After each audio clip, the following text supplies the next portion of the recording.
Hey everybody, welcome to the Purpose People podcast. We've got Paul Gold from Katena Consulting. So thanks very much for joining us on the sofa. And you're also a professor as well, part-time lecturer. So thank you for taking some time to have a conversation. Thanks, Daryl. Yeah, great to be here. So today we're going to explore a lot of things, but why did you end up doing what you're doing? What was the main reason for it? You know, when did you decide to do it? Was it grew up and then trying to change, or were you always wanting to do what you do? Yeah, you saved the difficult questions for last, eh? Well, I think so. I've always done a whole mix of different things. You know, I sometimes describe myself as the original portfolioist. You know, I've always done so-called portfolio work. I've worked full-time in one job for 9 weeks in my entire life. That was it. I couldn't hack it. The 9 to 5 thing never worked for me. So apart from that, I've always done this kind of blend, a mix of different types of work. Spent my time in a variety of different ways. And I think that I have a really high value on controlling my own time. Yeah. So amongst other things, the decisions that I've made professionally have always prioritized that. I don't like to have to be in a certain place at a certain time every day. A friend of mine is a medical doctor in Australia. He said he diagnosed me very unprofessionally. He said you have rapid cycling, high functioning ADD, which I don't think is necessarily true, but that's what he told me. But just based on the kind of stuff that I do. So having a lot of different things. So I think I never liked being in a box. I always hated having to get up for school and be sitting in a desk at a certain time, you know, a certain place, and, you know, being told to do things in a certain way when I didn't really think that it was the right way to do it. So I guess I've built a life around not doing that. But what I find interesting is that we go back to, it's funny that the norm of operation is that you've got to operate 9 to 5, and anything outside of that is weird. It's not the other way around. Actually, isn't it quite weird that you sit at a desk for 9 o'clock to 5 o'clock, not doing anything else, and you do the same thing day in, day out? Surely that's soul destroying, and those questions aren't being asked. And I think for me, when you talk about building a life and you value your time, I think we probably find that out in our life too late. So we'll get to like 60, 65 where we want to retire and go, hey, I value my time now. And you've just blown through 50 years of not even asking that question, what are you doing with your time? So it's interesting to say that you came up with that or found that a lot earlier than most people. So when did you, obviously, when you were at school then, what was the plan when you left school? Did you go to university? What was school telling you to do, and what did you do? Yeah, that's its own sort of rabbit trail. I mean, I actually did very well at school. Yeah. I think a lot of people who don't like school also don't do well at it because it doesn't really meet their need, you know. Yeah. But I was actually quite academic. So I think, but I aced school, you know, anything that I did. So I was always very academic in that sense. Yeah. I can remember a lot of school. I remember what I learned, you know, I've got a good memory. Yeah. But I didn't really see the point of much of it, to be honest. I thought, well, what's the value in this? You know, where's the deeper significance and the meaning in life? You know, what makes life worth living? You know, and I think purpose is a way of discussing that. Yeah. Purpose is what gets you up in the morning, but it's more than just what gets you up in the morning. It's also where the meaning lies in life, sort of more existentially, philosophically. And I discovered faith at that time, you know, in my teens. Had some mystical experiences which opened me up to a different dimension of life, the spiritual dimension of life, and I really felt that where meaning has to lie, it has to lie there. Yeah. So I really wanted to focus my time in helping open people up to that kind of reality. I didn't intend to go to university at all, actually. But I had a lot of hassle from my family, from the school. Yeah. So I thought, well, okay, I'll apply just to keep people happy, you know, get them off my back, because I wanted to kind of go and... In fact, I got voted in my school yearbook person most likely to start a cult. Wow. I only found that out years later because I never got a copy of the yearbook, but they hid it from you. Yeah, because they thought you were going to track them all down. And something like that. So I really wanted to work work with people, but also it's reality. I think that was a big thing for me. I wanted reality. I thought that a lot of the things that we play at doing on a day-to-day basis, whether it was in the school environment or the work environment, it just felt very unreal, forced, not authentic. Yeah. And I wanted reality, and I wanted to help people find reality as well. So I thought I would just go off and do that. But anyway, I ended up getting, I got offered a place. This is a bit of a rabbit trail. I got offered a place to study Chinese at Oxford Well, it's University. quite a big part of what it is a big part. No, that's true. It is Yeah. a big part. So anyway, the long and short of it is I did. I felt I had a bit of a sort of a Damascus Road experience with regard to that, and felt actually a real sense of calling to engage with the culture of China, learn about China, learn the language, learn the history, and build a bridge and a connection with the other side of the world, a place I knew nothing about. And at the time... So different from us as well. Completely different. Yeah. Well, in some ways completely different. And then one of the first things I learned was that people are kind of the same everywhere. Where cultures are different, but people are the same. But this was the early 2000s, before China had really become a really big thing in Western context. And I remember the first week I was in university and someone said to me, you had such foresight to study Chinese. I wish I had chosen to study Chinese, because China's going to be the next thing. And I thought, is it? I don't know. I didn't know anything about that. I knew China was communist. Yeah. And I knew that more people spoke Chinese than any other language in the world. That's all I knew about China when I started learning it. But actually, it has become an absolute core part of who I am and what I do. And I love China, love the Chinese people. And I've spent, in different ways, a lot of time working with China and the culture. So with that then, obviously you talked about China being, communist in terms of background and stuff. So, and obviously their beliefs are very much, very different to sort of like Western world, Christian beliefs and stuff like that. So when you obviously went out there, was it to, if you like, bring your culture to their culture, or is it to learn more about their culture and bring it back? How did you see it? I think I approach everything as a learner, really. I'm wanting to understand and listen and experience what's happening, and then perhaps there's something I have to offer into it, but often I find it has something to offer to me first. So it's interesting because we often talk about China as in contrast to the West.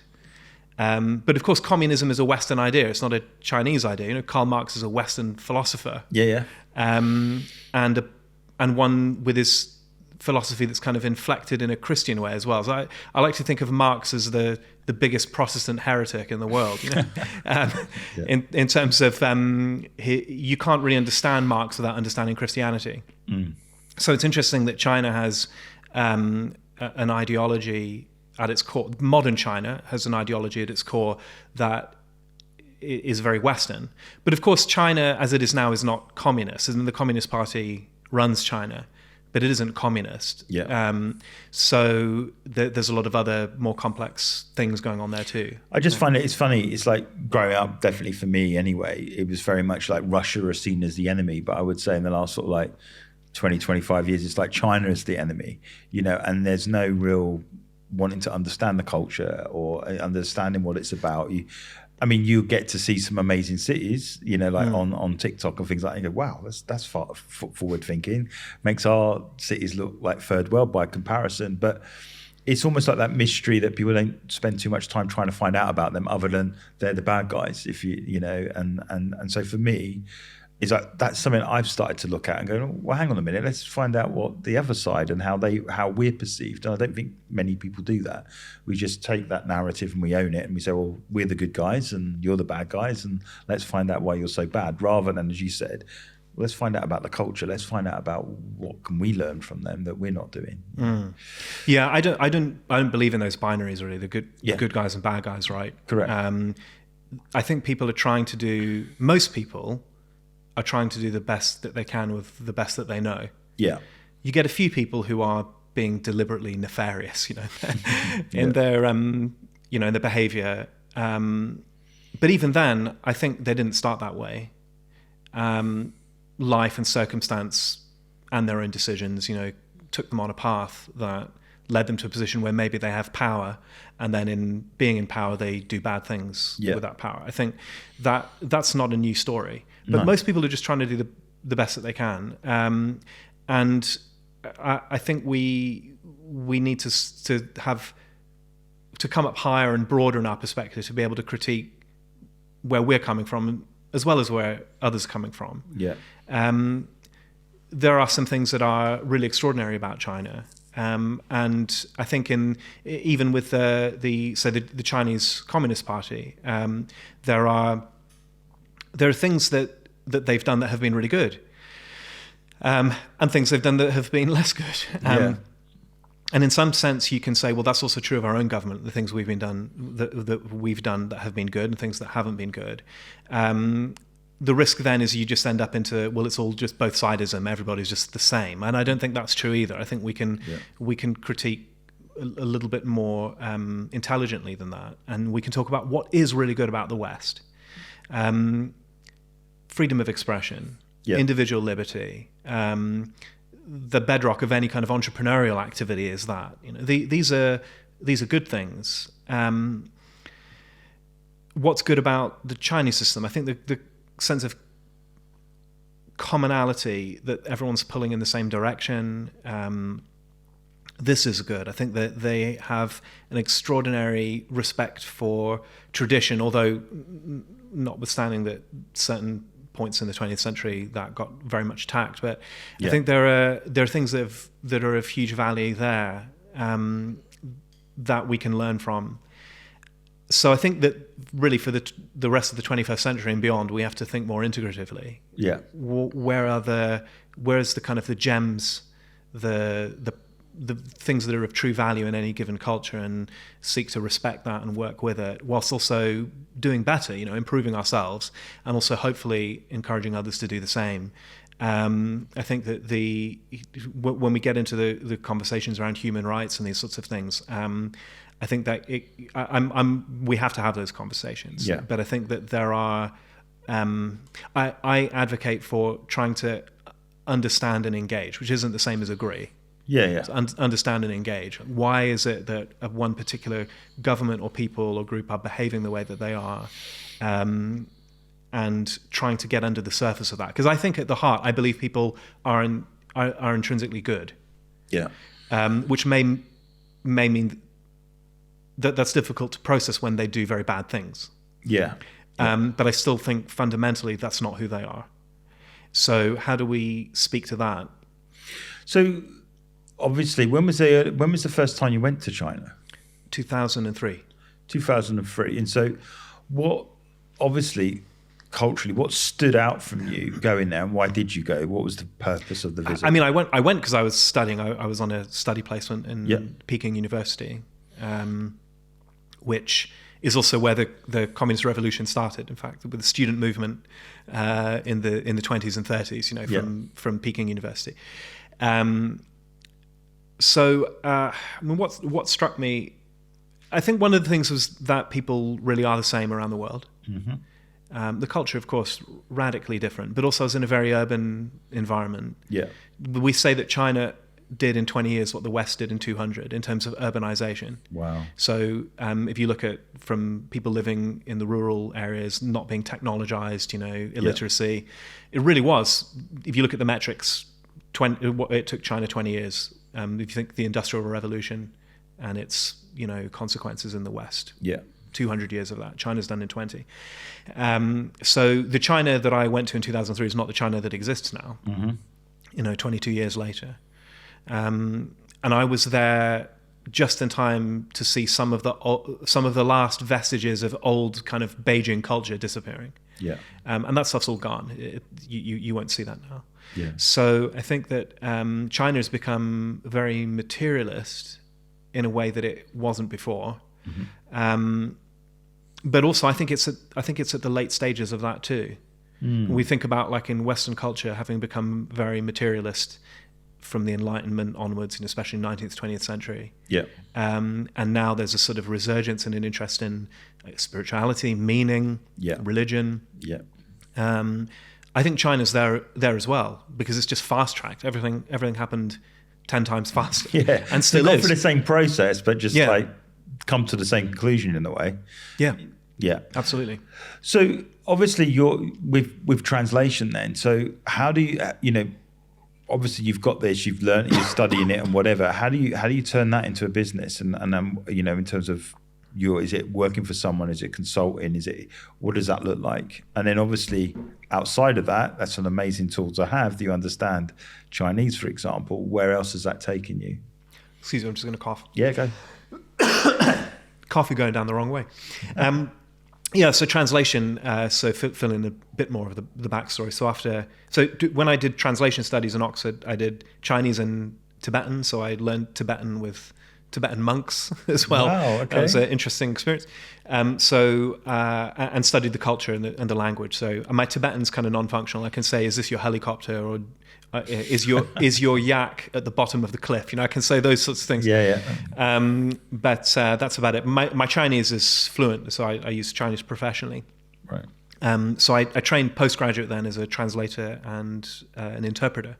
So if anyone's seen the film with Nicole Kidman, the interpreter, I don't know if you've seen that one. It's a good film. She plays an interpreter in the UN, and she's in the booth in the UN, and they leave the microphone on, and she hears like some conspiratorial stuff happening. Yeah, I don't know if on the I've floor. watched it or not. It's a great film. I recommend anyone see it. But one thing I like about it is it does actually portray the work of an interpreter quite well. Okay. It's quite accurate, with some sort of poetic license. I don't know if I've seen it or not. It sounds familiar, but I might have to look. Yeah, it's a good one. Yeah. The other one I really like is Arrival, Denis Villeneuve. Yeah, I still haven't got around to watching it. It's one of those ones that it's on the Netflix, and you look at it and go, "Oh, shall I watch it? Shall I not?" But again, from a language point of view, it's excellent because it gets into this concept of how the language that we have shapes the way that we think. Yeah. And so when you're dealing with different language systems, there is something, it's like a different operating system going on. So people often think about language, particularly in this country. We're not very good at language in the UK, They just think about language as, we'll just swap that word for that word. Yeah. And anyone who's attempted to do that in real life for very long will realize that it doesn't work. Yeah. It doesn't work that way. You're dealing with something much more complex than that. So the idea of translation, I think, is something exists in a place, a context, and a time, and we're taking that thing out from there and we're transplanting it into a different context, place, and time. Yeah.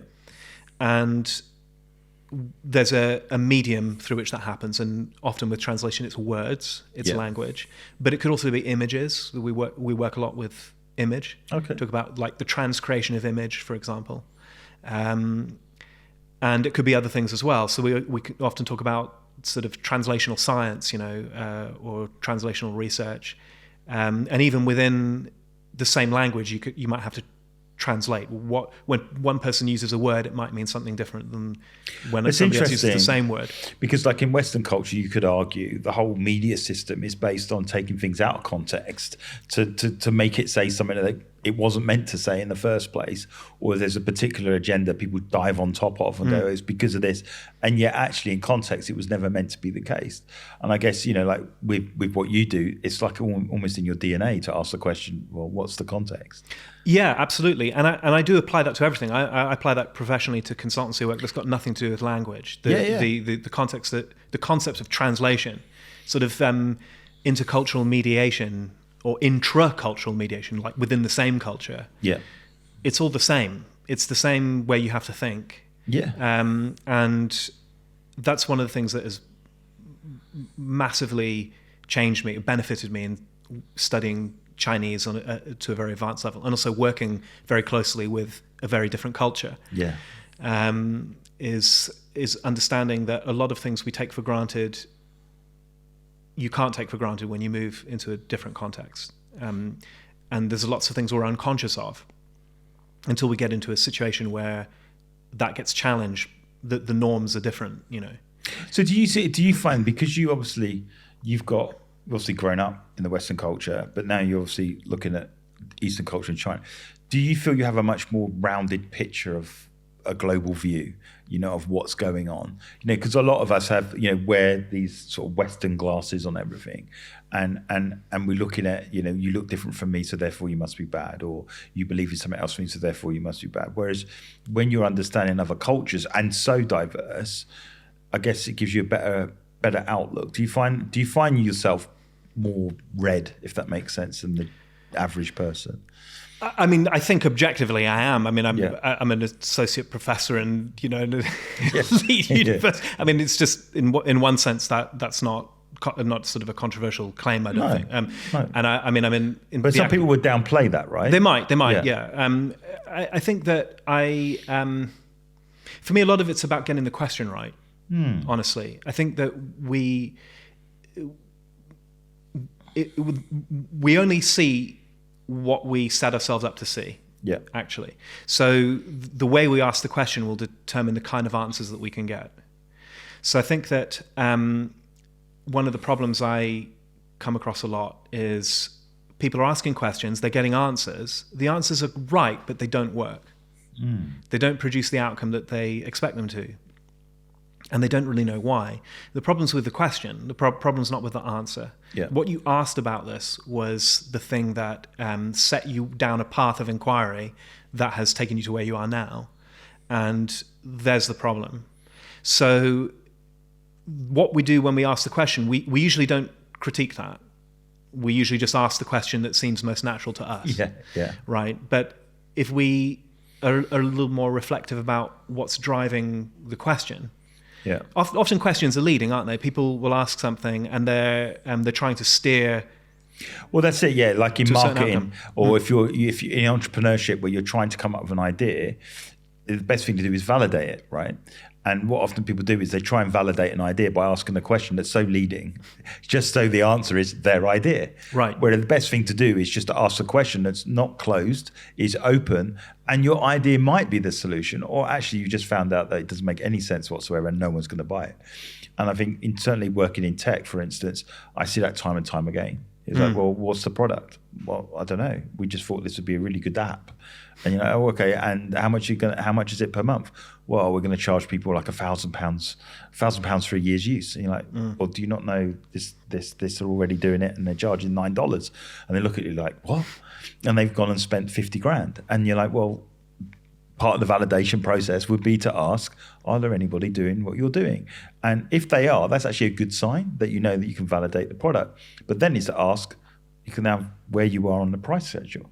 But people don't ask those questions, so they close. They got their idea, they got that, and they're just literally waiting for a response saying, you're the best, you're the greatest, and this is going to work. And that's all they're interested in. So for me, like, being in marketing, being in brand, and being in entrepreneurship, that closed question thing I've had to learn not to do, because you just want to get on and build. But actually, the research part is everything, because if you don't get that right, you end up building something with the complete wrong conclusions. Well, and at its worst, you deceive yourself. You can generate data and then feed that data back into the system. And the data is actually lying to you at that point. And your point about media, it's a bit of a truism that anything that can fit into a meme is automatically untrue. Because if it's worth saying, it's far more nuanced and sophisticated than you can fit into 10 words on a screen grab. So the issue of sound bites with politics and all the rest, that's a big problem, because anything that gets put out there in on X, Twitter, whatever, Instagram, as soon as it goes out there, it has subtracted most of the truth to give you a very processed, truncated, curated version of the truth, which is no longer the truth, actually. No, it was interesting, because I was listening to Joe Rogan the other day with Douglas Murray, and I can't remember the comedian guy, and he was actually talking about that very point, whereby we're peddling information that's not coming from experts, but because it's gone on 17 podcasts, we're now saying that's true.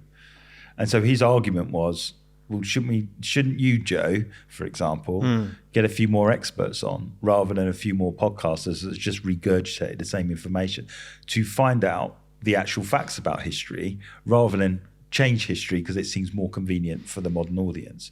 And it really got me thinking about it, because at the end of the day, there are facts. there are information and there are academics that do know stuff, and we don't spend enough time asking them the right type of questions, number one, and B, doing the research. Well, I think people don't know how to be critical in the truest sense of the word. They know how to be suspicious. Yeah. So being suspicious is, oh, well, that's a person in authority, and therefore I'm not going to trust what they say because what they say has an agenda attached to it. Yeah. That's just being suspicious. Yeah. So, which is where we've got to, because now very much everything's a conspiracy theory, right? You Yeah. know, like literally, take this, do this. Are you sure you're trying to kill me off? You know, is it population control? You know, all of a sudden we just got this whole thing of conspiracy that can invade you, so you're suspicious of everything and everybody. Right, and I mean, it wasn't that long ago. This was sort of at peak fever pitch, you know, during COVID. Yeah, right? 100%. And the thing is, if you take that as a case study,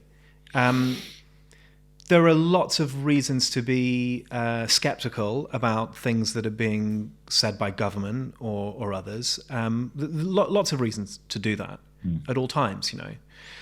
But then, do you think that base level thing's true? That people are trying to do the best? I think people are trying to do. If you take that away, then you're like, oh, they're trying to kill us off. That's it, exactly. So this thing of, oh, well, I've heard people say smart people, you know, otherwise intelligent people, educated people. COVID was a bioweapon engineered by the Chinese to depopulate the world. Well, if you know anything about China, you know that the last thing China wants to do is depopulate anything, because they have a terminal population crash. Yeah. Faster than anywhere else, because for years they did a very good job of controlling the population with a one-child policy. That's right. And now they're in big trouble because of it. Yeah. So the last thing China wants to do is depopulate anywhere. That doesn't help anybody. Yeah. So people have a story, right? It's all stories. They hear a story and it makes sense to something in them, and usually it's hooking into fear. Yeah. A sense of fear and a sense of a lack of control, and then that story gets projected onto an invisible and a distant enemy. Yeah. It's those people over there who are doing this to me and they're bad. That helps you feel like you've got some sense of orientation in what's basically a very chaotic space. Yeah. And I've done a lot, you know, I've been around the UN system, I've been around political system, intelligence, you know, all of that. The truth is that the world is much more chaotic than people would like to think. You know, the idea that it's a lot easier to believe that there's some kind of evil cabal of people who are pulling the strings than just to realize, do you know what? It's just flipping chaotic. Stuff can happen. You can walk down the street and a meteorite can land on your head, and nobody pulled the lever for that. Well, this is it. It's like at some point you go, well, there's not this hidden organization in the world called Spectre, you know, and they're all plotted and they all meet on a monthly basis, you know, and it might be in Switzerland or wherever, and they're all plotting our demise and death. I think that's a ditch that we've like. Yeah, you just go right into it. Now, there are other things you go, well, yeah, there might be some things that have been pushed that are more about making money than actually helping people. But that's always happened. You know, that's just life in general. You know? Yeah, I actually think at its worst, the kind of conspiratorial thing can get in the way of us getting to the real issue. Yeah. You don't actually see where the problems do lie, you know. That is a problem. I mean, being critical is very, very difficult. Yeah. Again, when I say critical, I mean in the sense of asking questions and trying to investigate what's behind what you're hearing. You know, just not just taking it at face value. It's very, very difficult to do. And the truth is that so much is flying around that, and these days I just have to say, I'm not qualified to have an opinion on it. Yeah. Because the level of expertise you'd need to even judge whether or not somebody is saying is true, you just can't do it. So anything you see on social, 99% of what you see, somebody being presented as an expert, you are not qualified, or I'm not qualified to comment on it. You would need to be a 30-year specialist in the subject to even know if what they're saying is credible. Yeah. So we're reliant on... and even then, you've probably got two experts who completely opposing and that's the views. problem. And you'll always find somebody else who's got a different opinion, because what anybody who's done anything in kind of advanced studies or research will tell you is that at the frontier of any subject, there are a load of unknowns, and there are different theories and models about what's going on, and people disagree quite vehemently about them. And it's then not until enough evidence is generated that kind of establishes a bit of a consensus about something that they move on. But you'll always be able to find somebody with a PhD who you can wheel out who will tell you something different. And my question was, well, what are they getting out of this Yeah. as well. Yeah. So I am, I've done a lot of work on the translation side in clinical trials in the medical establishment. I know quite a lot about the trials process. I know more than the vast majority of people about the trials process because I've actually worked in it. Yeah, okay. But I can tell you there are problems with the trials process, but I can also tell you that there are things that the trials process does well. Yeah. Rather than every trial is wrong. It's just too. It's back a to binary, hypersimplification. isn't it? It's not an honest critique either. You know, I mean, the thing is in trying to properly do research, and by doing research, I don't just mean trawling through a YouTube algorithm, right? That's not called research. You know, it's just watching TV, right? Yeah. Actually, doing research is not very satisfying a lot of the time because you have far more confusion than you have clarity. Yeah. Clarity is a rare commodity. If you find something that's actually clear, black and white, that's difficult to come across. Yeah. Because most things are way more complex than you can. Yeah. You can just filter in that simplistic way. So I get that people are when the world is in such a chaotic place, and it really is in such a chaotic place, people look for stories that can help to explain why it's in that. Yeah, that's a good point. Place. So you touch back on like your aspects of faith. Yeah. Yeah, and faith. Now, obviously, the aspect of faith that I know you have is almost, would you argue, not opposite, but is in direct conflict maybe with what's acceptable in China. Would you say that was the case? Well, again, I think it's nuanced. I mean, China has got quite hardcore in the last 7 to 8 years in clamping down on anything that is not the party line. Yeah. So, including religions of all kind, and especially Christianity and Islam as well. But it also varies a lot where you are in the country. Okay. And it's a big country, right? And it's a continent in itself. itself. It's huge. Yeah. So there are certain things that are quite in line with, say, a Christian worldview, and there are things that are not. Yeah. For me, I think particularly looking over at the US right now, and I don't know, maybe you have some listeners in the US as well. I think that one of the things in, religion is quite a big part of US politics in a way that it isn't here in the UK. Yeah. I always think back to Jesus saying, "My kingdom is not of this world." So there's, I could controversially say there's no such thing as Christian politics in that sense, right? Yeah. Not in, if you're thinking purely about what Jesus is not a politician. So, well, I've used this example. So like you got the Jews and you got the Romans, and they're basically saying, which side you're on, which is essentially, are you red or are you blue? And Jesus said, I'm not neither. Yeah, I'm neither. And I think as a Christian, it's taking that position is the best thing. Well, I'm of neither, but I'll learn how to operate regardless of it's left or right. Yeah, we have to work with it, and that's what I mean about engagement. So I'm very much in favor of political engagement, but I think that the sort of the polarization and the binaries that we get on everything at the moment, they don't actually describe reality, for one thing. And then if you're a person of faith, most faiths, to be honest, the central to the teachings of most of the major world religions is to have something that transcends politics. If all it is politics, then it's just no better than...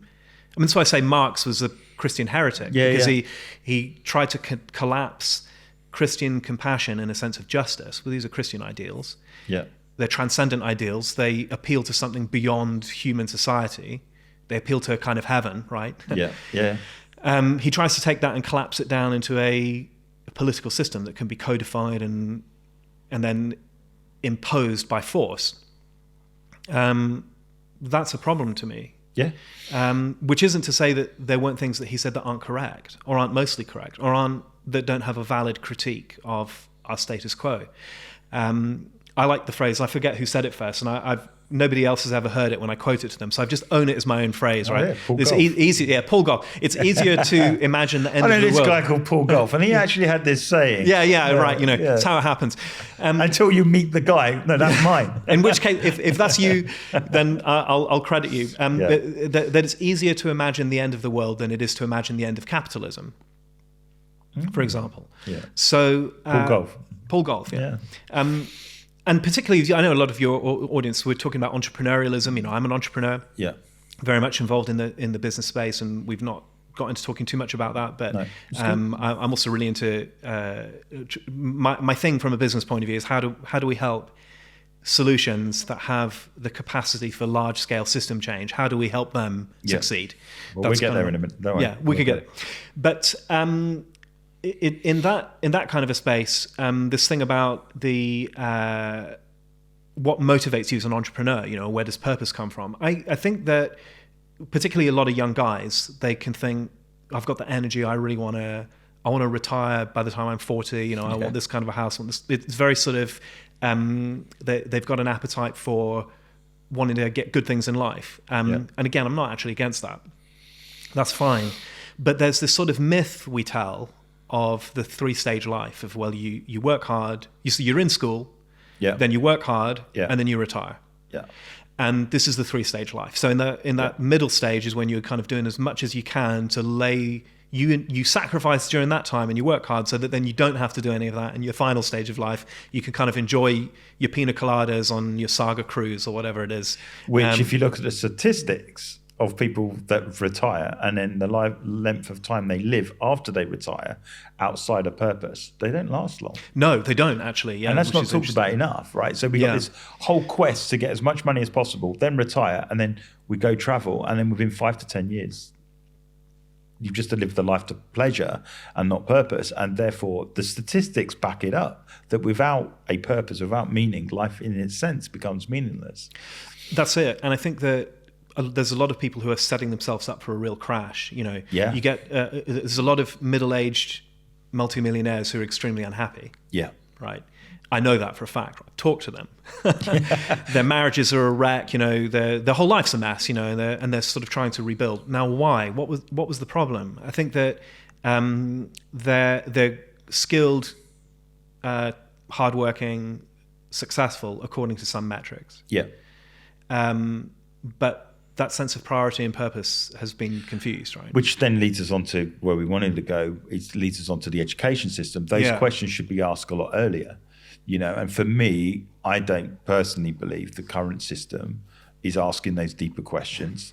They ask them way too late. It's a career officer who sits at the desk when you're like 13, 14 years old and go, right, you're leaving in 2 years. What are you going to do? Yeah. And depending on who you get, I mean, a business partner, one of my other business humans, he said he wanted to be a teacher because he felt like compelled to teach people, and the career officer laughed in the face. And so interestingly enough, that motivated him to then go and study and become a teacher or whatever. And he goes into the workplace and gets his first job as a teacher. And there's a little boy there that's struggling, reminds him of himself when he was at school, and he kind of like takes him under his wing, and the head goes, well, we need to expel him. And then it was like, what? Well, he's had this behavior. And so business partner goes, look, you know what? I want to help work with him. And he said, no, you don't understand. If we keep him, it's going to affect our results. And he was like, I can't do this. This can't be a career. It's a gamified system. So he quit. Now he's teaching now because he's coaching, he's educating entrepreneurs and people like myself. But, it's just the system keeps throwing up these crazy things that aren't helping people. They're putting them through a machine and producing a product that isn't working. And that's why I'm saying if you keep producing products that aren't really working, and my questions began when I started getting work experience people. And I said I've had probably about 50 work experience people. And maybe 3 of them I might have taken on. But generally the same problems. Couldn't hold eye contact, can't tell you what they want to do. Very unhappy, feel like they have to do something as an obligation, and just no direction. And then you find dysfunctional family. That I'm saying, no, this is just not working for me. So I've had to make bigger calls in our life because I don't want to reproduce those results. So for me, I don't believe we're asking enough questions. Certainly younger in the education system, but then it's the same with university. People going to university. We've been running this podcast now. We've had about 130 plus. And those people that study often don't do what they studied for, which is crazy. And it's like, well, why would you go and spend all that money? Yeah, it's a learning experience and stuff that comes with it. But can we not ask these questions earlier on? Find out what it is you're supposed to do and then just do that. Yeah, I mean, I'm completely with you on that. The whole education system needs re-innovation, you know. Yeah. And from the university's context, and as we speak right now, I mean, who knows what the news will be next week? But the whole sector is in crisis, in many ways. But what's interesting to me is being on the inside of that crisis. Some of that, in fact, I would say a good percentage of it is completely manufactured.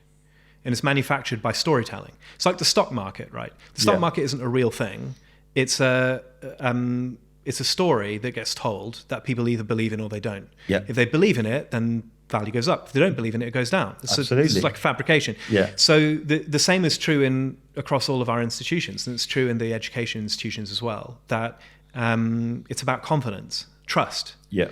I think we have a problem that in this country, let's just stick in the UK. I think it's probably an issue elsewhere as well, but here I know the best, obviously. I think we have an issue that in the majority of our institutions, NHS, the police, government, education, we had a pipeline of training that worked for a while.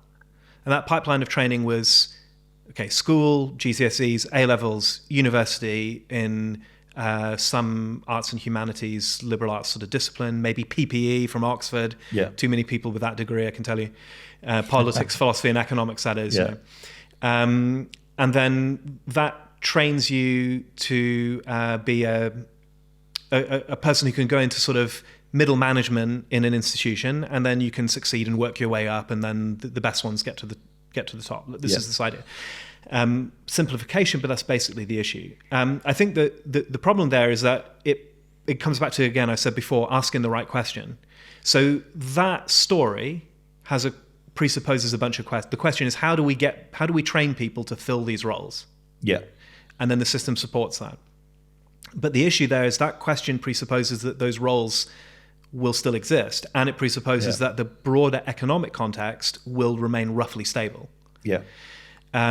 So the broader context will not remain roughly stable. It is nothing of the sort. We're in the middle of a once in a millennium upheaval. Yeah. In terms of the global status quo. Yeah. I think the problem is that, again, very oversimplifying here, but there are people whose skill set and whose training lends itself to managing institutions that basically work well already. Yeah. And there are those who work well when everything is on fire and you don't know what's coming around the next corner, right? We tend to call those people entrepreneurs. Yeah. They're very good at rapid innovating. You know, they don't mind. It's not 9 to 5 for them, because it might be 9 to 5 might mean 9 p.m. to 5 in the morning. Yeah. One day, and then it might mean, you know, just work 3 to 4 p.m. the following day, whatever. Yeah.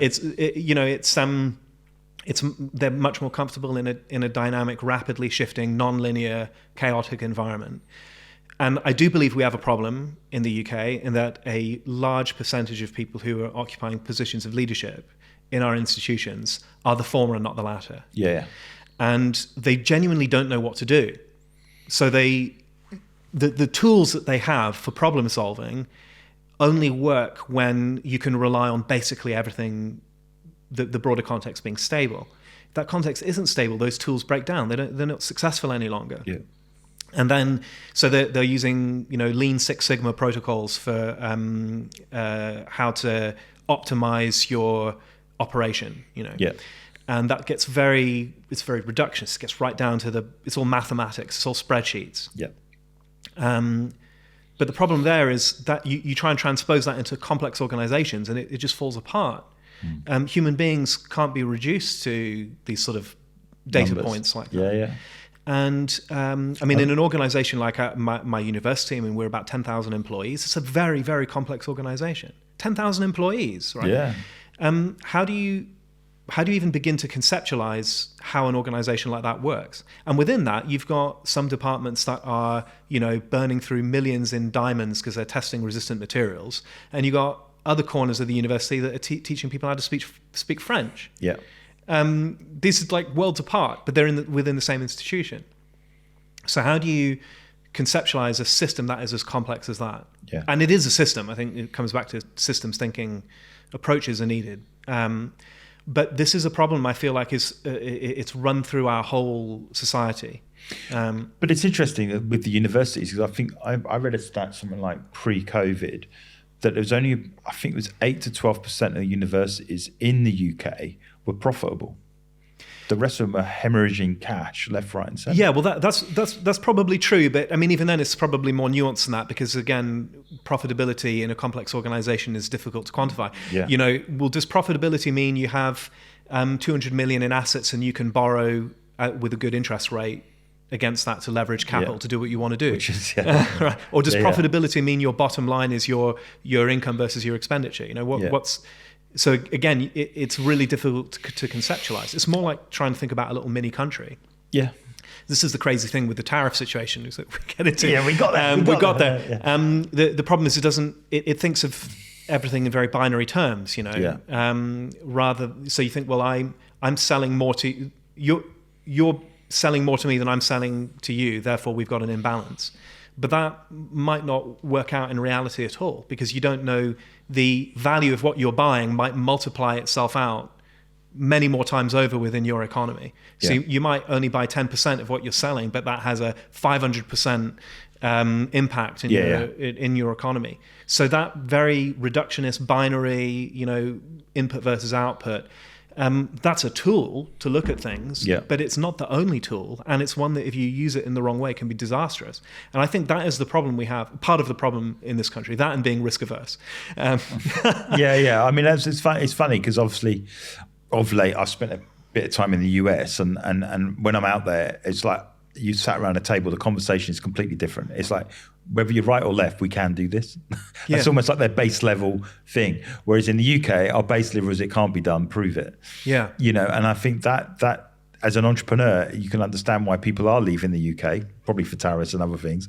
I heard one about tax returns the other day. I was like, really? But the point of it is that when you go out there, there's that DNA building something from nothing kind of thing. And it's out there. Whereas in the UK, you know, it's like, in a time where we need, let's go and create something for nothing and fix all this stuff, we can't find the people. Yeah. And I think that, and then I go, well, why can't we find the people? Are we not educating the people to think that way? And I mean, that's where the problem is for me, because the product coming out, you go to university, for example, there are some great degrees that if you're a doctor, you're going to need to get a study, and you need to know what you're doing. But there are also degrees on pop culture that in 5 years' time make no sense about anything. And I think for me, it's just saying, well, how do we make this system on a much deeper level work in order to be solutions based to solve a lot of the problems that we're finding in society? Because at the moment, it's like, how do you enrich oneself? And how do we get rich? And how do I retire and have my car and like 2 dogs and rather than how can I make the biggest impact possible with my skills, talents, and abilities that I have now, which is where I'm at with purpose. Yeah. You know? Yeah, I'm with you completely on that, because it's back to my proverbial meteorite, you know, landing on your head as you walk down the street. You never know what's going to happen tomorrow. Yeah. So if everything's about a fictional point in the future that doesn't exist yet, and it's about getting to that point, you've got a problem. Like you are setting yourself up for a big crash. Yeah. I mean, if there's one thing I'd hope people would take away from this listening in is that. The future doesn't exist yet. You have to be in the present. Yeah.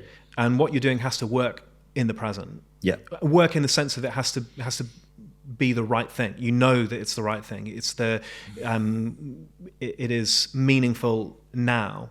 Yeah. It can't just be, well, it's going to get me a bigger car in 10 years or 5 or whatever. It can't be that. No, it's about what level of impact can you have now, and what level of influence can you exert now for a greater good, and that stacked over time ultimately will have a better future. There's no two ways about it. But it's like saying, well, one day I'm going to get fit. You know, like in 10 years' time I'll be fit, and you're wearing Nike Airs and you're wearing, you know, tracksuits and that, but you've not done any running whatsoever. You know, and it's funny because I was very sporty as a kid, and then obviously till I got married, I guess, and did that for a few times. And then, but my youngest doesn't know me for playing football and all these sports. So she said, Dad, can you cycle? Because she's never seen me cycle. Whereas my other kids were, you know, younger, like they were alive when I was doing some of the football teams and stuff like that. So they're used to me doing it. I don't do it so much now, but it's like, wow, you know. And I think for me, when you're when you're trying to build the future, it's like, what are the steps you're taking now to make a difference? Because that's, on a small level, it's a measurement of success. It's almost like you're in a laboratory now, and if you want a greater impact, you've got to start small. There's no keep painting this big dream that, in 5 years' time or 20 years' time, we're going to get there. Yeah, but what are we doing now? That you could then water and grow and get better and better and better. And like, for instance, if you're being fit, it's about, as much as it is walking and running, it's about what you're eating. Yeah. Well, this is something I have learned from engaging in the Chinese world. This Chinese culture is much more comfortable with paradox, and it's more comfortable with process. So we in the West, particularly since the Industrial Revolution, process has been about a means to an end. Yeah. So, and purpose has been about an ending. This is what we're trying to see happen. And so we're going to do things that lead us to that outcome. Yeah. Okay, fine. I'm not saying that's wrong, but at its worst, it can be about trying to control and engineer an outcome. And again, it's self-deceptive because you don't have that level of control. No.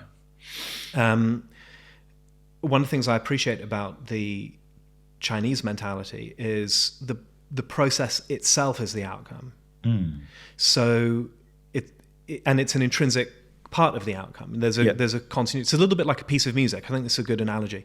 If you think of a great piece of music, whatever piece it might be, think of classical music, I don't know, Beethoven, Stravinsky, or I don't know, this Notorious B.I.G. or whatever. But fine, I'm into it all. But if you think about, Beethoven's Fifth has got this. I think that's the da-da-da-da, that one, right? It's got this incredible crescendo at the end.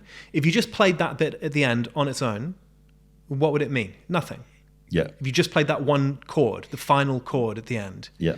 So if you think about that piece of music, if the purpose lies only in the ending, then you just snapshot that ending and play that one chord. It means nothing. It does nothing. Yeah.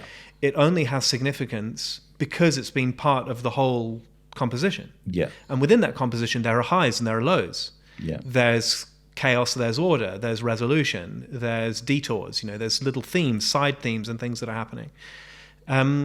All of those things are essential to the piece of music. We would never in a million years, nobody would think, oh, let's just fast forward to the last bit. Don't play the whole thing. Just get me right to the... I haven't got a lot of time. I want to go into the console, sit down. I've only got 15 minutes because I need to get back to work. So everyone's kind of finding their seats. Okay, we've only got 3 minutes to play the symphony. Just play me that end bit quickly. Yeah. Nobody would do that. It's like watching a movie. Fast forward to the end. Exactly, just watch the twist. Or the punchline. You just get to the punchline of the joke or whatever. And now I know the ending. Well, no, but you haven't learned the story, Right. So it is only meaningful. Again, this issue of purpose and meaning. It's only meaningful when you put it into its broader context. Yeah, and what I like about that is because it's something about when I talk about your skills, talents, and abilities. What you're doing with your time, your treasure, and your talent. And if you're making use of what you have, that's purposeful in itself. Because I believe that you're on this earth for a set time, and you've got a unique set of skills and abilities. They might be similar to somebody else's, but the point is, you in your context have the ability to influence and impact people around you now. So what are you doing about that now? And I think sometimes when we say, well, my purpose is to, solve world peace, but that's miles away, right? But how can you make a friendly neighborhood, for example? Right. So for me, when we put purpose as this end goal, then we almost excuse ourselves for not doing anything with it now. But when you say, right, you have a load of tools, like you can speak fluent Chinese, for example. You have a load of tools that you've invested money, time, effort, whatever. So how can you use that for the greater good in the present, which is what you're doing? And that's what we're trying to do with people on the podcast. Purpose isn't this far away thing. It's like, how do you maximize who you are as a person to impact and influence for good? That's ultimately it. And I think what you're saying is it's like life is a process that you enjoy. That's it. But if it's all about dying at the end because that's the end, then what was the point? Yeah. Because you've not enjoyed it until this is back to the retirement thing. You get to retirement and then you look back and go, oh, that was great. But really, for me, it's no retirement. Then you're saying, so your life's over now. But I think people are kind of caught up in that in this shared myth that society has created. Yeah. And then there's a sense of anxiety about breaking away from that. Yeah. And I do think that, again, back to the school thing, if you're on those kind of train tracks, it's difficult to get off them, because you have to somehow break away from the norm. I think what's going on now, one of the opportunities that's happening in the present is that breaking away from the norm is much more culturally acceptable. It seems to be. It seems to be. A lot of people like, when we were, when we decided to homeschool our kids, people were going, "You're crazy," and then 6 months later, they're going, "How did you know about the pandemic?" Yeah, exactly. But we made that decision based on the evidence that we were looking at, and said, "Well, the process isn't working, so let's change it." Yeah, absolutely. So I think that again, in Chinese we say crisis and opportunity, made of the same. It's the same words, right? Yeah. And in that sense, every time of crisis is an opportunity for those who can kind of handle the chaotic environment without getting too fazed by it. But the way a friend of mine said to me, how do you do all? Because I do a lot of things. Right? It's a parallel, right? Yeah. How do you kind of manage all of that at once? I said, well, I quoted a Chinese philosopher called Zhuangzi anyway, but I said I owe a lot to him. But basically, it's that his philosophy was that sense of you have to be present and responsive in the now, and you have to be acting in accordance with what you're really carrying, who you really are, in the now, in alignment with the wider world around you. It's because it's not just about you. I think this is the thing that the West does get wrong. We talk about, okay, what have I got? Who am I? Well, that's true, but you also exist in context. Yeah. You exist in a society, in a culture, in a moment in time, in an economy. And so it's not just about, the Americans can be bad about this because it's all, I'm going to go to Hollywood and be the next, Brad Pitt or whoever. Because it's all about me, and I've got this whole self-actualization thing. Well, you can't self-actualize if your country's been bombed into the ground, for example. Or maybe self-actualization in that looks like you're able to sleep at night. Yeah. That might be a manifestation of actualization, And I think that there's a lot of interest in spirituality, and part of that, people are wanting to know how do we live in a spiritual way so we get better outcomes in life. Yeah. But sometimes outcomes are to do with things that are completely outside of your power. A good outcome might be, how do you come out of that well? How do you respond to it well in the now, in the present? Yeah. It's recognizing we're part of an integrated system. We don't exist isolated as kind of as gods in our own right that can just control and make things happen. No, and I think one of the things I like that what you're saying is that it's how I see there's a thing in marketing called the Hollywood narrative, and often it's about putting you as the hero. So in business, we are the greatest, we are the number one, we are this, that, and the other, and I say no, you're not. The client's the hero. Your role is the more Mr. Miyagi, Obi-Wan Kenobi, to help them on their way. So rather than when their plans and failures and attempts and fails, like in most movies where it comes to an all is lost moment, that's where you appear with your unique set of skills, talents and abilities and begin to help someone go on their way. And then the context of that is you are the hero in your own story, but in most other people's stories, you're a paragraph, or you're a chapter, you're a one-liner, you're a background character, you're that one piece of wisdom that changed the course of someone's life, and then you never meet them again. That gives you a much bigger picture to stop thinking about you as the God, so to speak, and you as how can I serve? How can I help somebody else? And if in someone's life for 6 months or if in someone's life for a year, then great. But as long as I'm good and I'm doing what I'm supposed to do for that moment, in tune with myself, then that's great. And that's how I try and encourage people and companies that we work with is to think that way, because it can't always be about you, and it isn't all about you. There are 1,000 companies doing what you do. Your story's different, 100%. But think about the people and the context of influencing people for a good, and be that. It'd be that person. And for me, it's like I'm not going to meet Rory McIlroy. Just not going to meet him. He wins the Masters. Everyone's raving about him, whatever. But there was someone when he was 14 that spoke to him and said, "Keep going." And that was their role in their life. That's all they needed to do. They did that one sentence thing, and now he's a hero, and everyone's raving about him now. But that might be the role that you play in someone's life, and I think that then is purposeful, because you could do that in multiple people's lives and have much more of an impact than everything revolving around you. That's it. But you have to reject kind of ego thing to do it. I think that's the issue, isn't it, for a lot of people? That's what you hit up against. Oh, yeah, 100%. If it's got to be about you being the best, the loudest, the most sort of praised, then you can't really get anywhere, I don't think. No. And this I would really want to emphasize, particularly young guys getting into business, they've got passion, they've got skills, they're wanting to do something. Like humility is a good old-fashioned British value, right? It's great. But it's a very spiritual. It's the central value of all true spirituality in my. Well, you look at the thing, So like you look, someone in America would be saying, "Oh, they're all about sales." Whereas when actually that humility and that we don't like to ask for the sale in the UK, but if you flip that and go, "Well, I don't like sales," because often it's because someone tried to sell to you, and it was all this about them, and you felt there was no empathy there. But the flip is, which is what about being humble, is we come to serve. How can I serve you? How can I help? Right, and also recognizing that it could all look different, right? It could all be different tomorrow. Yeah. I remember watching Usain Bolt, break the world record for the 100 meters and 200 meters, whichever Olympics it was. I mean, if you ask Usain Bolt, "Are you fast?" It's like, well, yeah, obviously. It's not about. It's not a question of humility or arrogance to just tell the truth. You asked me earlier something, about my education. I mean, objectively, I'm more educated than the vast majority of people. 100%. And I'm used to working in that environment. I could get hit on the head tomorrow, and suddenly you got brain damage. You can't.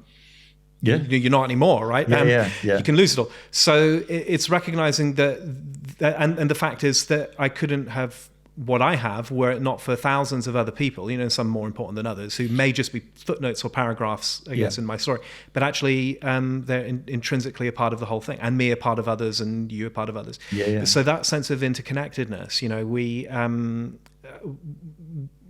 that whole self-aggrandizing, macho type thing is just so unhelpful. It doesn't lead to success. And I think there's people out there who are selling an idea that this is what you need to be successful, and particularly to young guys. Yeah. And I mean, it isn't true.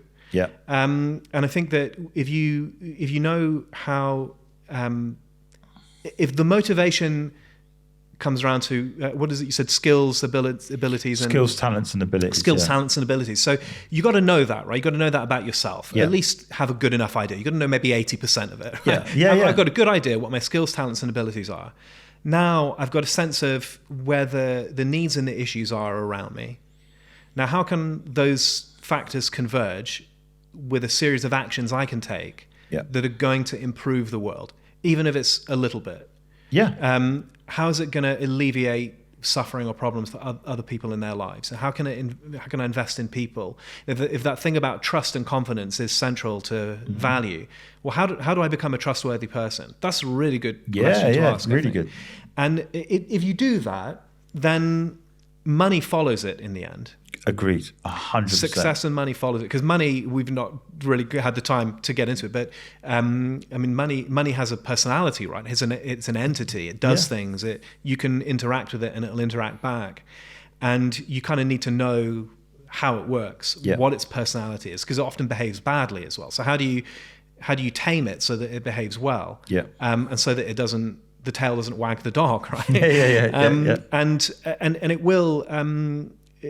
Those things will gravitate to you if you're trustworthy. And so I think that's worth investing in, as much as investing in doing the hustle or the sales or the hard graft on the business side is essential. You've got to be making sure that you're a trustworthy person, and that begins at home. It's with family, with those closest to you. Are you a trustworthy person there? That is investing in the future. Just as much, if not more, than the kind of the so-called hard business. But it's interesting what you said, like you said earlier, because I think it has shifted, and I think people have done a little bit with hustle culture, because you can hustle and win everything, but at the same time lose your entire family. Yeah, because you were just a horrible person. And for me, I mean, people are, because of COVID, people are now have been able for the first time in their life put a stop and go, is what I'm doing with meaning. I think that question's being asked. Corporates used to be the safe place to work because they never get rid of me. I can be here for 25 years. In fact, I work for the council and I'm going to get an amazing pension at the end of it. And then they go, no, we're going to put you on furlough and just get rid of you. And it was like, what? Hang on a second. And I think when that sort of stuff happened, that people then began to ask bigger questions. And now we are. And I think even in like hustle culture and even in work now, it's like we've worked around a few recruitment agencies. And the first thing that they're saying is that if you can't offer me purpose or meaning, I'll go and find somewhere that does. Interesting. Which is a real shift in the culture, because before it was like, this is what we do, this is how much you want, and that was enough. Now it's like, no, it's not. And even the cycle of an employee is around about like 18 months. They don't work because after 18 months, they find that the meaning wasn't there, so they go somewhere else. So you've got this whole turnover of staff, and the other ditch you get is that no one learns anything because they're continually like uprooting themselves when they get good at something because they didn't like the environment they're in. So again, it's if you know what your skills, talents, abilities are, and that is the habit of changing every 18 months, then maybe you got half a chance. But I think what you're finding is a lot of people just going from job to job to job to job without the purpose or without the meaning. And they're not liking hustle culture. And that's why I'm saying, if we can come back to the questions of purpose and what your skills, talents, abilities are, and what you enjoy doing, like one of the things I use as an example is, what was it that you did as a kid where you forgot to eat? That's great, yeah. And you enjoyed that. Well, how do you do more of that? Because that's probably more in tune with what's going on in here. And then build a life around that. You'll be a much better rounded person. So you match what's going on in here to your skills, talents, abilities, and therefore then purpose will flow. It's not do your passion, by the way, because I'm passionate about football, but I can't play like Mohamed Salah, right? So the reality is I enjoy watching it, but it has its place. But I'm much better at helping people find purpose. So that's what I'm doing. And podcasts like this hopefully help people to go, you know what, actually I'm going to go and double down on that then, or this isn't working for me, I'm going to go and look for a different life. Then I'm doing my job. Yeah, great. Yeah. So, Paul, how do people get in touch with you? Because I know we could go on for another hour easily. But how would people reach out to you? Because we haven't talked too much about your consulting business. No, we've talked about the bigger picture. But it's been great. It's been a really cool conversation. Yeah, thank you. So, from on the university front, so I'm associate professor in translation and enterprise in University of Bristol. So, if people want to get me through that thing, then my email address is my initial p.golf like Tiger Woods, US Open golf, p.golf@bristol.ac.uk, or they can find me on the university profile page. My LinkedIn, I'm easy to find on there. If people are linked to you through the podcast, they'll find me as a connection on there. My company website is katena.co.uk. That's katena.co.uk. And there's a contact form on there if people are interested, and can see a little bit about what we do. We're a growth and impact consultancy. That's what we're about, and we really specialize in helping, as I say, organizations that have innovative technology or solutions that have the potential for large scale system change, whether it's in the environmental space, economic space, health, whatever. We're interested in helping them achieve that. And we do that looking at a couple of different avenues of inquiry. So access to finance is one, that's a big one. How do you get fundable?